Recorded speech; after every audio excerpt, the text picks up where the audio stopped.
Good evening. I'm very glad to be here, and I'm even gladder that you're here. The question I want to talk to you about tonight is what happens to children's curiosity when they go to school? And I'd like to begin by telling you a story. Several years ago, I was sitting in the back of a 5th grade classroom in a school in South County, and I was watching a science class unfold. And I was watching the 21 children listen to the teacher, Mrs. Parker, as she began the lesson. And what she told them was that they were going to do an activity that would teach them something about how Egyptians had first discovered wheels as a way of making it easier to carry their stones to build their pyramids. And the kid's face lit up when she told them this, and she said, okay, I'm going to break you up into small groups, and I'm going to give you some materials in a worksheet, and you're going to sit down and do the activity. And she handed them out. She broke them up into small groups of about 3 or 4 kids, and she started to hand them out the materials. She gave each group a small bar, and then she gave them a series of small wooden dowels, which I quickly realized were supposed to work like wheels. Then she gave them a device which totally fascinated them. It was a measuring device that's used to measure something called newtons, which is the force required to pull something for a certain distance at a certain speed. And the little measuring device was attached to a string with a hook on it that could be attached to the bar. Then she gave them a worksheet and said, all the things that you're supposed to do are on the worksheet, and there's some questions on the worksheet too. You make sure that you fill out the questions. And she said to the kids, okay, get busy. And all the kids delightedly took their materials and set themselves around the classroom and started to do the activity. I realized very quickly what the instructions were on the activity. The instructions were to attach the Newton measuring device to the bar and pull it and see how many newtons were required to pull it just that way. And then the worksheet told them to put one dowel under the bar and see whether it was easier, required fewer newtons to pull the bar that way. Then they were supposed to add another dowel and see if they could pull it more quickly, if it required fewer newtons to pull it that way, and so forth and so on. So she began walking around the room, and I stayed there watching. I wanted to see which kids were using the materials, which kids were filling out the worksheet, and which kids were sitting passively and doing nothing, since there's almost always 1 or 2 of those in every classroom. Suddenly, my eye stopped at a group of kids. Oh, let me stop and say that she was walking around the room, encouraging them and giving them advice and saying, great job, kids, you're getting there, you're doing it. Don't forget to answer the questions on the worksheet. Nice job, you're making progress. I suddenly noticed a group of kids who seemed to have forgotten the worksheet altogether and gotten completely absorbed in the materials. And they were busy trying all kinds of other things, like dangling the bar from the Newton measuring device and seeing how fast they could make it swing, and turning the dowels into a sort of conveyor belt and sliding the bar across it as fast as they could, and setting the dowels up and making like their own little pyramid with the bar on top. At that point, Mrs. Parker noticed them too. And this is what she said, now, kids, enough of that. I'll give you time to experiment at recess. This is time for science. Now, there are a lot of scientists in this room. You can make of that story whatever you want. I was completely captivated. I wanted to know what made that one group of kids try something different. What would they have learned if they had had a chance to finish their experiment? And most importantly, what made the teacher stop them when they got to the part of the activity where the real learning began? Now, why do I say that?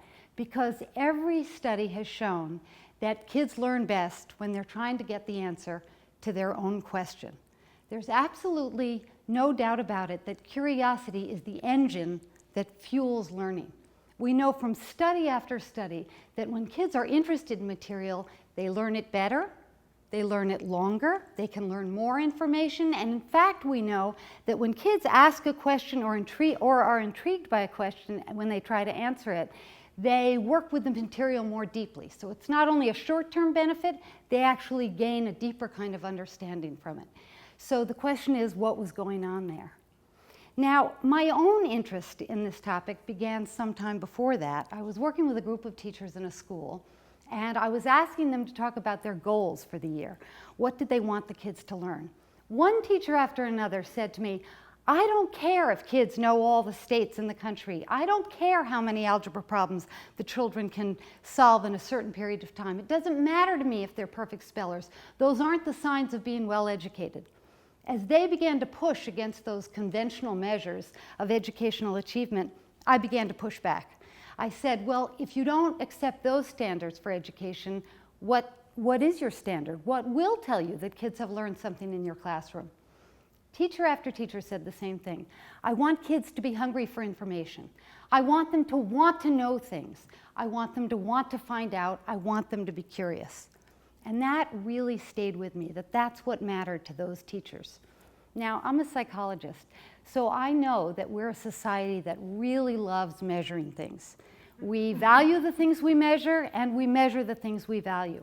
And it was at that point that I realized that I wanted to begin to figure out ways to measure curiosity and to understand how it develops. Now, how does it develop? Well, every baby begins life with a huge, powerful urge to find things out. And if you've had a baby or taken care of a baby, you know this. You don't need to be a psychologist to see that. They look at everything new that comes into their vision. They grab everything and put it into their mouth. They shake it. They try different things with it. They sit on it. They kick it. As they get older, they try to take things apart. You put an 18-month-old into a room of new objects and people and events, and they work their way through it like a wrecking crew. Only it turns out they're not really a wrecking crew. They're like a one-man experimental laboratory. They're trying to find out how the world works, and they will do anything to get the knowledge they need. Nothing can get in their way. Now, this continues to expand, and again, if you have a child or you've ever taken care of a toddler, you'll know what I'm talking about. Every child at some point who learns to speak begins to get this incredible tool. They find out that they can ask what we call WH questions. What is this? Where are we going now? Why did it do that? What's it called? Those WH questions are one of the most powerful tools a child has for finding out about the world. And now they have a new tool. They can not only find out about the world through their actions on the world, they can find out about the world through the grown-ups around them. They begin to ask a million questions. Now, it's not only that they ask questions, but luckily, most children live with an adult or an older sibling who answers their questions. And those conversations are incredibly rich. In fact, many psychologists have found out about this by tape recording what parents and children say to one another. And some of the coolest experiments, they actually fit little tape recorders on vests and put them on children and listen to everything they say day in and day out to find out something about their question asking. And I'm going to show you, well, let me just say before I show you the slide that most children ask somewhere between 25 and 50 questions an hour once they figure out the WH question. So that's what I mean by intrepid. Okay, let me show you an example of what these conversations are like, because if you spend your life with children or ever have, this can seem mundane. It's invisible. It's just what goes on while you're doing the dishes, mowing the lawn, driving to work, diapering, and you're thinking, oh, shut up already. And in fact, you may not realize the kind of intellectual richness that's going on in those exchanges. Okay, so this is a mom, and this is her little girl, Elizabeth, and they're having the kind of conversation that happens every day, all day, in the homes of toddlers and preschoolers. Elizabeth says, "What are you doing that for?" Mom says, "I'm gathering it up and putting it outside so that Daddy can put it on the garden." "Why does he have to put it on the garden?" "To make the compost right." "Does that make the grass grow?" "Yes." "Why does it?" "You know how I tell you that you need to eat different things like eggs and cabbage and rice pudding to make you grow into a big girl?" "Yes." "Well, plants need different goods too, and ash is one of the things that's good for them." That could have happened to any child any day, and it does, and it's one of the ways that intellectual development takes place, through those kinds of exchanges. Now, in fact, two British psychologists, Barbara Tizard and Martin Hughes, refer to these as passages of intellectual search, meaning the child is using it to find out about all the things that they didn't already know about. Now, you would think that armed with this kind of powerful urge to know, both with gestures and with language, the children would have the essential tool for going to school. You would think that when parents send their children off to school, they pack them a lunch, they give them a pair of dry pants, they might get them a box of crayons. You'd think they'd send them with this curiosity as well. However, it's not the case. When Tizard and Hughes, two psychologists I mentioned, followed the children they had been studying at home to school, they found that whereas these little girls asked between 25 and 50 questions an hour when they were at home with their moms and dads, at school they asked, guess how many? Less than 2 questions per hour at school. So there's this remarkable drop that goes on in the expression of curiosity when kids get to school. And actually, my students and I wondered about this. We thought, well, you know, maybe when kids get to preschool, they're distracted by other things, learning how to get online, learning how to bring a lunch in the box, learning about new friends, learning how to listen to a grown-up you've never met before. Maybe once kids settle in, the questions begin to rise back up. After all, kids are in school to learn, right? So you'd think they'd use this powerful weapon when they got to school. So my student Prim Asarat and I went into schools and tape recorded conversations and activities that were going on during all times of the day, during all kinds of classrooms. We looked at kindergarten classrooms and 5th grade classrooms because we wanted to see what kinds of changes there might be. Sadly, we too found an incredible paucity of curiosity in the classrooms. In fact, when we counted the number of what we called episodes of curiosity, whether they were questions asked or tinkering with objects or opening up boxes, we found that in the kindergarten classrooms there were somewhere between 2 and 5 episodes of curiosity in every 2-hour stretch. So just so you realize how slender that is, you're talking about a group of 22 kids who go for 2 hours and maybe there are 2 questions asked, or one time when someone opens something up or tries to figure out how it works. And in fact, it gets a little bleaker. By the time you get to 5th grade, there are often 0 episodes of curiosity in a 2-hour stretch. That means lots of kids are going through school for hours and hours at a time, not asking any questions. So my question is, what would make that happen? What would make curiosity diminish like that just when it's most important? We had a hunch about this. When we watched those teachers and those kids in those classrooms, like Mrs. Parker in the first story, they were nice. They were friendly, they were warm. These were not dire situations where kids were out of control or many of them had problems that were unmanageable. They were nice, happy places. So what was going on? Well, we had a hunch that the real problem was that teachers felt so much pressure to do certain tasks with the kids, to solve certain kinds of problems that had been set for them, that they had absolutely no time to allow the kids to deviate in any way, to follow their own hunches, to do what those little kids did with the Newton and the bar. In order to find out if this was true, my student Kelly Randall and I devised a different kind of experiment. We invited teachers to come into the lab. If there are any local teachers in this room, they may remember this experiment. We invited teachers to come into the lab, and we said that we wanted to study how children learn. However, that was not the case. That was a fib that we clarified later. We were really interested in what the teachers did. We also brought a student into the lab, only it turns out, unbeknownst to them at that time, the students were working for us. They were our Confederates. Every teacher was told that they were going to help this child with a science activity called bouncing raisins. And you mix together certain liquids, you pour a raisin in, some bubbles form on the raisin, and you watch the raisin rise to the top. And we also gave them, we gave them the materials, and we gave them a worksheet. So it looked a lot like school, and we said, here's the steps you have to do, and here are the questions you have to answer about bouncing raisins. And we left them. Now, our Confederate, the child, had been trained halfway through the task to deviate, to do something unexpected, to drop not a raisin, but a Skittle into the liquid. And if the teacher said, hey, what are you doing? Our Confederate was trained to say, oh, I just wanted to see what would happen. Now, we had one more little twist to our experiment. To half the teachers, when they came in, we said to them, we're going to give you an activity to help children learn more about science. And we set them up with the child and the materials. And as we left the room, we said, have fun learning about science. The other half of the teachers heard a very slightly different instruction. They heard the instruction, we'd like you to come in and do this activity and help this kid finish a worksheet.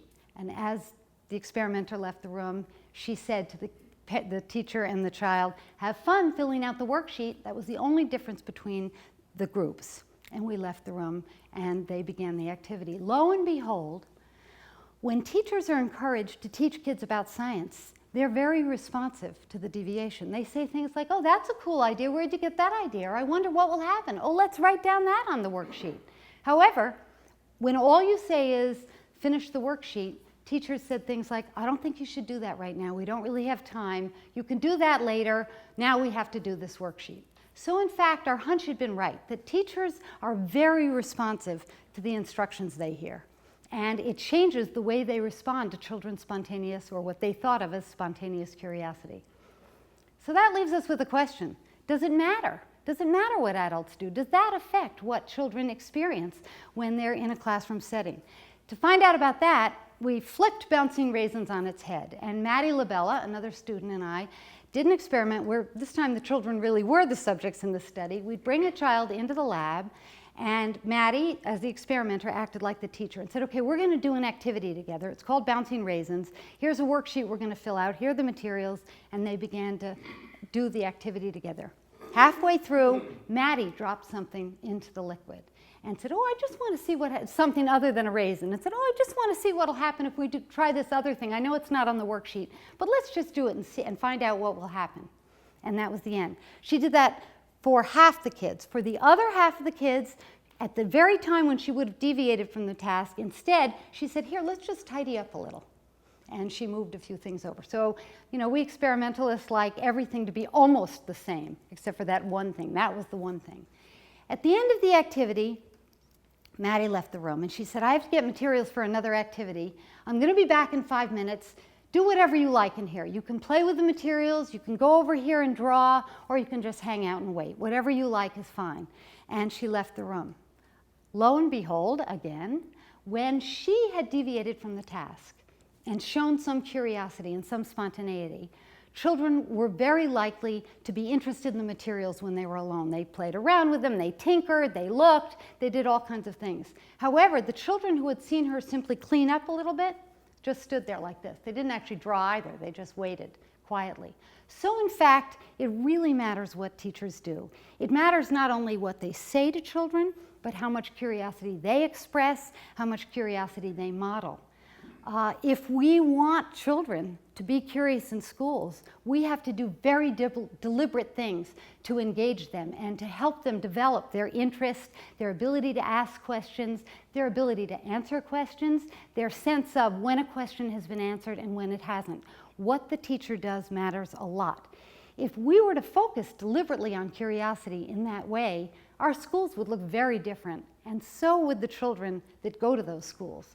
And to give you an example of what that might look like, the child who grows up with that kind of curiosity, I'm going to tell you one more story. So my eldest son was in college a few years ago at a college that shall not be named here, but it was a wonderful college. And he was in his senior year, and he was living off campus in a house with 3 other kids. They were all doing their theses. And when they weren't talking about their theses, they were talking about their girlfriends. And when they weren't talking about their girlfriends, they were talking about an ant problem. They had a terrible ant infestation in the building, and in the house, and they couldn't get rid of the ants. And they talked about it all the time. What kind of ants were these? What should we do? What destruction were they causing? Well, one day, his friend, his roommate Ian, who was a physics major, said to him, yeah, it's getting terrible. I don't know what we're going to do. And those ants are really strange, and I can't figure out everything I want to know about them. And the weird thing is, when you put one in your mouth and bite it, this black inky stuff squirts out. Well, my son's not a scientist. He's an artist. And he said, what? He said, Ian, what do you mean you put the ant in your mouth? Why'd you do that? And Ian said, well, I wanted to find out about them. I'm really interested in them. I've been watching all year. I wanted to know what would happen if I bit it. And sure enough, inky stuff came out. If we want schools that produce people who really love knowledge, if we really think that the point of school is to create an enlightened society, we should not be asking what made Ian an anteater. We should be asking, why isn't everyone else? Thank you.